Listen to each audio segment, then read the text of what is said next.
the best academy. Hi friends, welcome to Harish academy. ఈరోజు వార్తలు నిలిచిన జాతీయ, అంతర్జాతీయ, రాష్ట్రీయ అంశాల గురించి, వార్తలు నిలిచిన వ్యక్తులు, అవార్డులు, పుస్తకాలు, మరి క్రీడా సంబంధిత సమాచారం, ఒక్కొక్క అంశాన్ని వివరంగా తెలుసుకుందాం. ఈరోజు మన ఫస్ట్ టాపిక్ వచ్చేసి ప్రపంచ ప్రతిష్టాత్మక నోబెల్ పురస్కారాలకు సంబంధించి భౌతిక శాస్త్రంలో నిన్నటి రోజున ఇద్దరు శాస్త్రవేత్తలు ఈ సంవత్సరానికి గాను పురస్కార గ్రహీతలుగా వార్తల్లోకి వచ్చారు. సో వారు చేసిన పరిశోధన దేనిపైన చూద్దాము. సో ప్రపంచంలోనే ప్రతిష్టాత్మక పురస్కారాలుగా మనం నోబెల్ పురస్కారాలను భావిస్తాము. సో నోబెల్ పురస్కారాలు ఎప్పుడు ప్రారంభమైనాయి, ఎన్ని రంగాల్లో ప్రారంభమైనాయి, అండ్ అర్థశాస్త్రంలో నోబెల్ పురస్కారాన్ని ఏ సంవత్సరం నుండి ప్రారంభించడం జరిగింది, ప్రస్తుతం ఎన్ని రంగాల్లో నోబెల్ పురస్కారాలు ప్రదానం చేస్తున్నారు, ఏ రోజున ప్రదానం చేస్తారు, ఏ రోజున ప్రకటిస్తారు, ఇవన్నీ కూడా నిన్నటి క్లాస్లో మీకు డీటెయిల్గా చెప్పాను. ఒకసారి నిన్నటి సెషన్ చూడండి.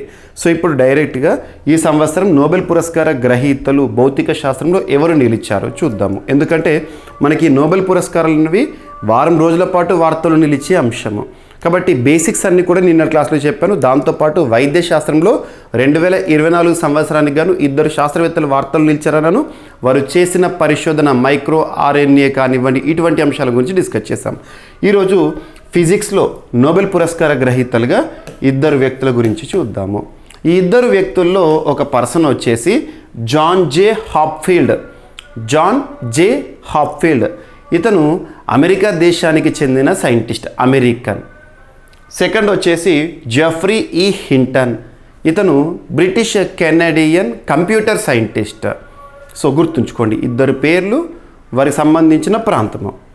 అండ్ మరి వీరు చేసిన పరిశోధన దేనిపైన అంటే ఆర్టిఫిషియల్ న్యూరల్ నెట్వర్క్స్తో మెషిన్ లెర్నింగ్ ఆవిష్కరణకు గాను ఈ ఇద్దరు శాస్త్రవేత్తలకు కూడా సంయుక్తంగా ఈ సంవత్సరానికి గాను భౌతిక శాస్త్రంలో నోబెల్ పురస్కార గ్రహీతలుగా స్వీడన్ దేశంలోని స్టాక్హోమ్ కేంద్రంగా పనిచేస్తున్న రాయల్ స్వీడిష్ అకాడమీ, ఇంపార్టెంట్, భౌతిక శాస్త్రంలో నోబెల్ పురస్కార గ్రహీతలను ప్రకటించే సంస్థ ఏది అంటారు, royal Swedish academy. So announce చేయడం జరిగింది, గుర్తుపెట్టుకోండి. సో ఎగ్జామినేషన్ పాయింట్ ఆఫ్ వ్యూలో డైరెక్ట్గా అడిగే క్వశ్చన్. సో ఈ సంవత్సరం ఎవరు, వారి యొక్క ఇన్నోవేషన్ ఏంటి, డైరెక్ట్ ఎనఫ్. ఇక మనం రేపటి క్లాస్లో రసాయన శాస్త్రంలో నోబెల్ పురస్కార గ్రహీతలు ఎవరు అనౌన్స్ చేస్తారో దీని గురించి చూద్దాము. సెకండ్ వచ్చేసి సో నిన్నటి రోజున అక్టోబర్ 8 రోజున భారతదేశంలో 2 అసెంబ్లీలకు సంబంధించిన ఎన్నికల ఫలితాలను చూసాము. 2 అసెంబ్లీలకు సంబంధించిన ఎన్నికల ఫలితాలు అంటున్నాను. సో ఇక్కడ అబ్జర్వ్ చేస్తే ఒకటి జమ్మూ అండ్ కాశ్మీర్, సెకండ్ వచ్చేసి హర్యానా రాష్ట్రం, జమ్మూ కాశ్మీర్ వచ్చేసి కేంద్రపాలిత ప్రాంతం, అసెంబ్లీతో కూడిన ప్రాంతం. మరి ఇక్కడ అబ్జర్వ్ చేస్తే సో జమ్మూ కాశ్మీర్లోని మొత్తం 90 అసెంబ్లీ స్థానాలకు గాను జరిగిన ఎన్నికల్లో NC, national conference party, largest పార్టీగా 42 స్థానాలను కైవసం చేసుకొని సో విజయాన్ని కైవసం చేసుకుంది, అధికారాన్ని కూడా ఏర్పాటు చేయబోతోంది. ఇక సెకండ్ పొజిషన్లో వచ్చేసి భారతీయ జనతా పార్టీ 29 స్థానాలకు పరిమితమైంది, గుర్తుపెట్టుకోండి. ఇక హర్యానా విషయానికి వస్తే హర్యానాలో బీజేపీ హ్యాట్రిక్ సాధించింది, వరుసగా 3వసారి అధికారాన్ని కైవసం చేసుకుంది. ఉన్న మొత్తం 90 స్థానాలకు గాను బీజేపీ లార్జెస్ట్ పార్టీగా 48 స్థానాల్లో గెలుపొందడం జరిగింది. సో హర్యానాలో అధికారం ఇక బీజేపీ సొంతమైంది. ఇక జమ్మూ కాశ్మీర్ విషయానికి వస్తే నేషనల్ కాన్ఫరెన్స్, కాంగ్రెస్ అలయన్స్ ఏదైతే ఉందో ఇండి కూటమి అని చెప్పొచ్చు, వారు గెలవడం జరిగింది. సో ఇక్కడ అబ్జర్వ్ చేస్తే ఎన్నికలకు సంబంధించి మనకి ఎగ్జామినేషన్ పాయింట్ ఆఫ్ వ్యూలో పోలింగ్ పర్సంటేజ్ కానీ ఓట్ షేర్ గురించి అడగవచ్చు. ఇక హర్యానాలో ఓట్ల శాతం బీజేపీకి ఎంత ఓట్ల శాతం అంటే 39.94 ఓట్ పర్సెంట్, మొత్తం ఓట్లలో బీజేపీకి వచ్చిన ఓట్లు. కాంగ్రెస్ 39.09. ఇక ఓట్ల శాతము ఇక్కడ అబ్జర్వ్ చేస్తే జమ్మూ కాశ్మీర్లో ఓట్ షేర్ విషయంలో బీజేపీ ఎక్కువగా ఉంది, 25.64, ఎన్సీ వచ్చేసి 23.43, కాంగ్రెస్ వచ్చేసి 11.97, గుర్తుపెట్టుకోండి. ఇక ఎన్నికలను సో అసెంబ్లీలకు ఎన్నికలను నిర్వహించేది ఏంటి భారతదేశంలో, election commission of India, ECI అంటాం, కేంద్ర ఎన్నికల సంఘం. సో దేశంలోని అత్యున్నత చట్టమైన రాజ్యాంగంలో 15వ భాగం part 15 of Indian constitution elections related అంశాల గురించి తెలుపుతుంది, ఎన్నికలకి సంబంధించిన అంశాలు. ఆర్టికల్ 324 నుండి 329 గుర్తుపెట్టుకోండి. సో 324 ఆధారంగా రాజ్యాంగబద్ధ సంస్థగా కేంద్ర ఎన్నికల సంఘం పనిచేస్తుంది. వారే అసెంబ్లీలకు కానీ, పార్లమెంట్ ఎన్నికలను కానీ, రాష్ట్రపతి ఉపరాష్ట్రపతి ఎన్నికలను కానివ్వండి, బైకామరలిజం ఉన్న స్టేట్లో, ద్విసభ విధానం ఉన్న రాష్ట్రాల్లో అయితే ఎమ్మెల్సీ ఎన్నికలను కానీ నిర్వహిస్తూ ఉంటుంది. సో గుర్తుపెట్టుకోండి, ఓకేనా.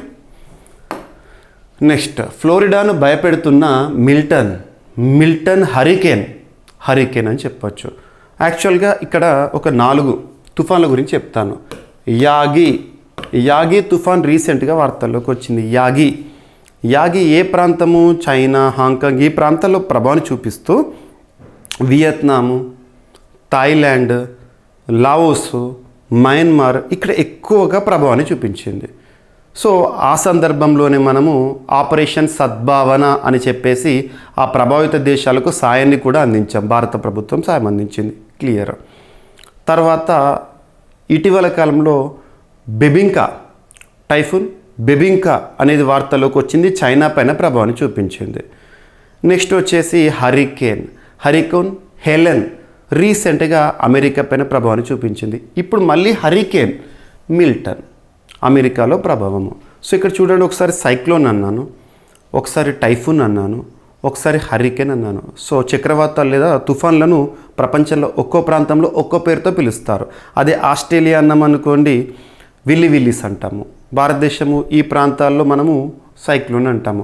చైనా ఆ ప్రాంతము, సౌత్ చైనా సీ ప్రాంతంలో టైఫూన్ అంటాము.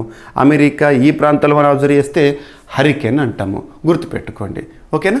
సో ఎగ్జామినేషన్ పాయింట్ ఆఫ్ వ్యూలో అడిగే అవకాశాలు ఉంటాయి.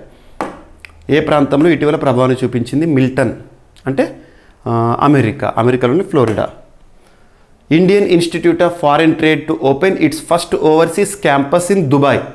సో ఇటీవల కాలంలో విదేశాల్లో ప్రారంభమవుతూ వార్తలోకి వచ్చిన సంస్థలు ఏవైతే ఉంటాయో, ఉదాహరణకు తీసుకుంటే ఇండియన్ ఇన్స్టిట్యూట్ ఆఫ్ టెక్నాలజీ, భారతదేశంలో అత్యుత్తమ సాంకేతిక విద్యను అందిస్తున్న ఐఐటీస్ ఏవైతే ఉంటాయో ఐఐటీస్ విశ్వవ్యాప్తం అవుతున్నాయి.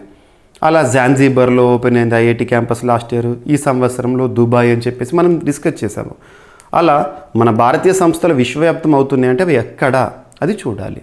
సో ఇక్కడ భారతదేశానికి సంబంధించి Indian institute of foreign trade మొట్టమొదటి విదేశీ క్యాంపస్ను ఎక్కడ అంటే దుబాయ్లో, ఓకేనా. సో ఓపెన్ చేయడం జరుగుతుంది. సో ఇది రీసెంట్గా వార్తల్లోకి వచ్చింది. అండ్ ఇంకోటి గుర్తుంచుకోండి, ప్రెస్ ఇన్ఫర్మేషన్ బ్యూరో.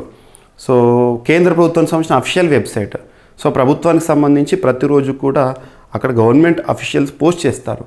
వాటి నుండి పోటీ పరీక్షలు ఎక్కువ మొత్తంలో క్వశ్చన్స్ వస్తున్నాయి. కాబట్టి ఇంతటి ప్రాధాన్యత ఉన్న ప్రెస్ ఇన్ఫర్మేషన్ బ్యూరో టాపిక్స్ అన్నిటినీ మీకు జనవరి మంత్ నుండి ప్రస్తుతం వరకు కంపైల్ చేసి వీడియో రూపంలో ప్రత్యేకంగా మళ్ళీ షూట్ చేసి చదువుకోవడానికి వీలుగా పీడిఎఫ్ తెలుగు మీడియం, ఇంగ్లీష్ మీడియంలో అందుబాటులో ఉంచేసేసి మీకు ఇవ్వడం జరిగింది. సో అభ్యర్థులు GVK study circle app install చేసుకొని వారు ఎవరైనా ఉంటే ఈరోజే ఇన్స్టాల్ చేసుకోండి. అందులో అన్ని కోర్సులపైన ఈ దసరా సందర్భంగా భారీ ఆఫర్ని ఇస్తున్నాను. అండ్ ఇందులో CA 360 కోర్స్ ఆల్రెడీ మీకు సుపరిచితమే. దాదాపు వేలాది మంది అభ్యర్థులు CA 360 కోర్సులో సబ్స్క్రైబర్స్గా ఉన్నారు. సో వాళ్ళకి మరింత ఎక్స్ట్రా అడ్వాంటేజ్గా ఈ టాపిక్స్ PIB టాపిక్స్ కూడా అందులోనే ఇచ్చాను. సో స్పెషల్ కోర్స్ లాంచ్ చేసేసి స్పెషల్ కోర్సు మళ్ళీ పర్చేజ్ చేయమని చెప్పట్లేదు. ఆల్రెడీ ఉన్న CA 360 కోర్సులోనే ఆ టాపిక్స్ కూడా అడిషన్ చేశాను, చూడండి ఒకసారి, ఓకేనా. నెక్స్ట్ అస్సాం రాష్ట్రంలో అధికారంలో ఉన్న పార్టీ ఏంటి? Bharatiya Janata party, BJP. హిమంత బిశ్వ శర్మ గారు ముఖ్యమంత్రిగా ఉన్నారు. సో అస్సాం రాష్ట్రంలో బాల్య వివాహాలకు అడ్డుకట్ట వేయడానికి రాష్ట్ర ప్రభుత్వం రీసెంట్గా ఒక ఇనిషియేటివ్తో వార్తల్లో నిలిచింది. మనందరికీ తెలుసు బాల్య వివాహాల నిషేధ చట్టం ఏ సంవత్సరం?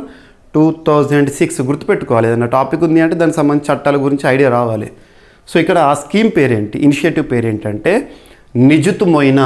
ఇటీవల నిజుత్ మొయినా స్కీమ్ని ఏ రాష్ట్ర ప్రభుత్వము ఆ రాష్ట్రంలో బాల్య వివాహాలను అడ్డుకట్ట వేయడానికి, బాల్య వివాహాలను నిషేధించడానికి స్టార్ట్ చేసింది అంటే అస్సాం రాష్ట్రం. గుర్తుంచుకోండి, సింగిల్ లైన్లో గుర్తుపెట్టుకోండి. ఇక India's ecommerce market set to reach $325 billion by 2030. 2030 సంవత్సరం వరకల్లా భారతదేశంలో ఈ కామర్స్ మార్కెట్ ఎంతకు రీచ్ అవుతుందట అంటే $325 బిలియన్ రీచ్ అవుతుందంట. ఎవరు చెప్తున్నారు? డెలైట్ రీసెర్చ్ అనాలిసిస్ వారు రీసెంట్గా రిపోర్ట్ ఇచ్చారు. ఇటువంటి ప్రెడిక్షన్స్ గణాంకాల గురించి ఎగ్జామినేషన్ పాయింట్ ఆఫ్ ఖచ్చితంగా క్వశ్చన్స్ వచ్చే అవకాశాలని చూడండి. అండ్ హమ్సఫర్ పాలసీని ఆవిష్కరించిన కేంద్ర రహదారులు జాతీయ రహదారుల శాఖ మంత్రి నితిన్ గడ్కరీ గారు. సో హమ్సఫర్ దేనికి సంబంధించిందని అడుగుతారు. సో జాతీయ రహదారుల వెంట మెరుగైన సౌకర్యాలు అందుబాటులోకి రానున్నాయి. హైవేలపై ప్రయాణించే వారికి పరిశుభ్రమైన మరుగుదొడ్లు, బేబీ కేర్ రూమ్స్ వంటి సౌకర్యాలు లభించనున్నాయి. దీనికోసం ఉద్దేశించిన హమ్సఫర్ పాలసీని కేంద్ర మంత్రి నితిన్ గడ్కరీ గారు నిన్నటి రోజున మంగళవారం రోజున ఆవిష్కరించారు. ఈ పాలసీ ప్రకారం పెట్రోల్ పంపుల వద్ద టాయిలెట్లతో పాటు వీల్ చైర్లు, ఎలక్ట్రిక్ వెహికల్ ఛార్జింగ్ స్టేషన్లు, parking, dormitory, food court, ATM, వాహనాల మరమ్మతుల దుకాణము, ఔషధాల దుకాణం వంటి సౌకర్యాలు అందుబాటులోకి రానున్నాయని జాతీయ రహదారుల శాఖ మంత్రి నితిన్ గడ్కరీ గారు చెప్పడం జరిగింది. అండ్ ముంబై ప్రజలకు అందుబాటులో అండర్ గ్రౌండ్ మెట్రో అనగానే మనం గతంలో కోల్కతా గురించి అవి డిస్కస్ చేసాం. సో ఇక్కడ ఈ ప్రత్యేకత ఏంటో చూడండి. దేశంలోని మొదటి under ground metro corridor Mumbai వాసులకు అందుబాటులోకి వచ్చింది. ఈ శనివారం మెట్రో కారిడార్ను ప్రధానమంత్రి ప్రారంభించగా సోమవారం ప్రజలకు అందుబాటులోకి వచ్చింది. బాంద్రా కుర్లా కాంప్లెక్స్ నుంచి అరై వరకు 12.69 కిలోమీటర్లు ఈ అండర్ గ్రౌండ్ మెట్రోను నిర్మించారంట. గుర్తుపెట్టుకోండి. అండ్ 2025 సంవత్సరం ప్రారంభంలోనే ఎర్లీగా భారతదేశంలో పూర్తి స్వదేశీ పరిజ్ఞానంతో తయారు చేయబడిన మేడ్ ఇన్ ఇండియా చిప్ అనేది అందుబాటులోకి వస్తుందని ministry of electronics and information technology శాఖ మంత్రిగా ఉన్న రైల్వే శాఖ మంత్రిగా ఉన్న అశ్విని కుమార్ వైష్ణవ్ గారు చెప్పారు. వచ్చే ఏడాది ప్రారంభంలోనే మొదటి మేడ్ ఇన్ ఇండియా చిప్లను మైక్రాన్ టెక్నాలజీ సంస్థ తీసుకొస్తుందని కేంద్ర మంత్రి అశ్విని కుమార్ వైష్ణవ్ గారు తెలిపారు. రాబోయే కాలంలో ప్రపంచానికి భారత్ సెమీకండక్టర్ హబ్గా మారనుందని చెప్పారు. ఈ రంగంలోకి భారీ పెట్టుబడులు వస్తున్నాయన్నారు. ఇటీవల న్యూయార్క్లో ప్రపంచంలోనే టాప్ టెక్ సీఈఓలతో ప్రధాని మోదీ గారు భేటీ అనే విషయాన్ని ప్రస్తావించారు. అండ్ ఆంధ్రప్రదేశ్ రాష్ట్రానికి సంబంధించి అలొకేషన్స్ వాటర్ సప్లై రిలేటెడ్గా గిరిజన గ్రామాల్లో ట్రైబల్ ఏరియాస్లో తాగునీటికి 29.93 కోట్ల రూపాయలు కేటాయించింది రాష్ట్ర ప్రభుత్వము. రాష్ట్రంలో అత్యంత అధ్వానమైన గిరిజన గ్రామాల్లో రక్షిత తాగునీటి సరఫరా కోసం 29.93 కోట్లతో చేపట్టబోయే పనులకు ప్రభుత్వం మంగళవారం పరిపాలనా అనుమతుల్ని ఇచ్చింది. పిఎం జన్మన్ పథకం కింద 332 గిరిజన గ్రామాల్లో తాగునీటి సదుపాయం కల్పించేందుకు గ్రామీణ తాగునీటి సరఫరా ఇంజనీరింగ్ విభాగం పనులను ప్రతిపాదించింది. అండ్ ఆంధ్రప్రదేశ్ రాష్ట్ర ప్రభుత్వము food safety standards authority of India మధ్య కుదిరిన ఒప్పందం. Food safety standards authority of India రెగ్యులర్గా వార్తలు ఇచ్చే సంస్థ. ఇది ఏ మంత్రిత్వ శాఖ పరిధిలో పనిచేస్తుందంటే ministry of health and family welfare. భారతదేశంలో ఆహార ప్రమాణాలకు సంబంధించిన నిబంధనలు జారీ చేయడం కానీ లేదా ప్రాంతాలకు రైల్వే స్టేషన్లకు ఈట్ రైట్ అనే సర్టిఫికేట్ని జారీ చేయడం కానీ ఇటువంటి విషయాలు మనం తరచూ వార్తలు చూస్తున్నాం. ఇక్కడ ఒప్పందము ఆహార భద్రతా ప్రమాణాలు పెంచేందుకు భారత ఆహార భద్రతా ప్రమాణాల సంస్థ food safety standards authority of ఇండియాతో ఆంధ్రప్రదేశ్ రాష్ట్ర ప్రభుత్వం ఒప్పందం కుదుర్చుకుంది. న్యూఢిల్లీలో నిన్నటి రోజున రాష్ట్ర మంత్రి సత్యకుమార్ సమక్షంలో ఎఫ్ఎస్ఎస్ఐతో ఒప్పందం కుదిరిందంట. గుర్తుంచుకోండి. భారత్ తొలిపోరు మలేషియాతో అని చెప్పేసి ఒక షెడ్యూల్. ఆసియా మహిళల champions hockey tourney defending champion భారత జట్టు మహిళల ఆసియా ఛాంపియన్ ట్రోఫీలో తమ తొలి మ్యాచ్ను మలేషియా జట్టుతో ఆడనుంది. నవంబర్ 11 నుంచి 20 వరకు బీహార్లో మన భారతదేశంలోని బీహార్ రాష్ట్రంలో కొత్తగా నిర్మించిన రాజ్గిరి స్టేడియంలో జరిగే ఈ టోర్నీలో భారత్తో పాటు చైనా, దక్షిణ కొరియా, జపాన్, మలేషియా, థాయిలాండ్ జట్లు పోటీ పడనున్నాయంట. నవంబర్ 11న మలేషియా మ్యాచ్తో టైటిల్ వేటను ఆరంభించనుంది భారత్. ఏదైనా ఒక టోర్నీ వార్తల్లోకి వచ్చిందంటే టోర్నీ పేరు ఎవరికి సంబంధించింది, పురుషులకు సంబంధించిందా, విమెన్కి సంబంధించిందా, టోర్నీ షెడ్యూలు, ఎక్కడ ఎవరి ఆతిథ్యంలో నిర్వహించబోతున్నారు, ఎన్ని జట్లు పాల్గొనబోతున్నాయి, డిఫెండింగ్ ఛాంపియన్ ఎవరు, మొత్తం టోర్నీ ముగిసాక విన్నర్ ఎవరు, రన్నర్ ఎవరు, ఈ పాయింట్స్ చూస్తే సరిపోతుంది. ఇవి ఫ్రెండ్స్ ఈరోజు వార్తలు ఇచ్చిన అంశాలు ఒకసారి ర్యాపిడ్గా చూస్తే 2024 సంవత్సరానికి గాను ఫిజిక్స్లో భౌతిక శాస్త్రంలో నోబెల్ పురస్కార గ్రహీతలుగా వార్తలకు వచ్చిన 2. అండ్ హర్యానా, జమ్మూ కాశ్మీర్ ఎన్నికల ఫలితాలు, అండ్ ఫ్లోరిడాను భయపెడుతున్న Milton, and Indian institute of foreign trade మొట్టమొదటి విదేశీ క్యాంపస్ని దుబాయ్లో ప్రారంభించబోతోంది యూఏఈలో. సో నిజుత్ మొయినా స్కీమ్ అస్సాం రాష్ట్ర ప్రభుత్వం ప్రారంభించిన స్కీమ్ రాష్ట్రంలో బాల్య వివాహాలను అడ్డుకట్ట వేయడానికి. అండ్ భారతదేశ ఈ కామర్స్ మార్కెట్ $325 బిలియన్ 2030 వరకు చేరుతుందని డెలాయిట్ అంచనా. హమ్సఫర్ పాలసీని ఆవిష్కరించారు కేంద్ర మంత్రి నితిన్ గడ్కరీ గారు. ముంబై ప్రజలకు అందుబాటులోకి అండర్ గ్రౌండ్ మెట్రో. సో 2025 ప్రారంభంలోనే తొలి మేడ్ ఇన్ ఇండియా చిప్ని మైక్రాన్ టెక్నాలజీ తీసుకొస్తుందని కేంద్ర మంత్రి గారు చెప్పిన ప్రకటన.